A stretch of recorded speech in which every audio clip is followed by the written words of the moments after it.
माझे नाव प्रीती नाईक. मी निफाड तालुक्यातून पिंपळगाव बसवंत PSC मध्ये काम करते, आशा गट प्रवर्तक म्हणून. आम्ही सर्व आज इथे आशा व आशा गट प्रवर्तक पूर्ण तालुक्यातून जमलेलो आहोत. आम्ही आज जिल्हा परिषद नाशिक येथे DHO सरांना निवेदन देण्यासाठी आलो होतो की आम्हाला जे BLOचं कामाची सक्ती केली जात आहे, SIR प्रोग्राम मध्ये सर्व घरोघर जाऊन मॅपिंग करणे किंवा त्यांचे फॉर्म भरणे, नंतर स्कॅन करणे, या अतिरिक्त काम आम्हाला आरोग्य व्यतिरिक्त लादले जात आहे आणि हे काम आम्हाला करायचे नाही. आमचे प्रमुख काम आहे जे आशा आहे, माता व बालमृत्यू कमी करणे, रोखणे हे आमचं प्रमुख काम आहे. त्याचबरोबर आम्ही 78 हेडवरही काम करतो.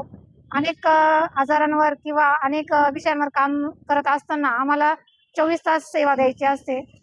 डिलिव्हरी असो, माताचं लसीकरण असो, बालकाचं लसीकरण असो, जन्मापासून ते मृत्यूपर्यंत सर्व रेकॉर्ड आमच्याकडे असते आणि 24 तास आमच्या आशाताई कामावर हजर असतात. आणि त्यामुळे हे काम अतिरिक्त काम आम्हाला झेपत नाही आणि आम्हाला हे करायचं नाहीये.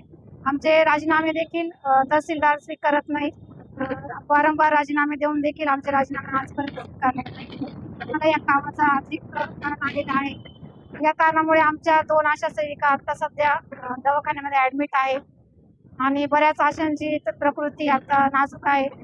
वयामानानुसार पण आमच्या आशाताईंना हे काम होत नाही आणि आमचं ठाम मत आहे की आम्हाला हे काम करायचं नाही.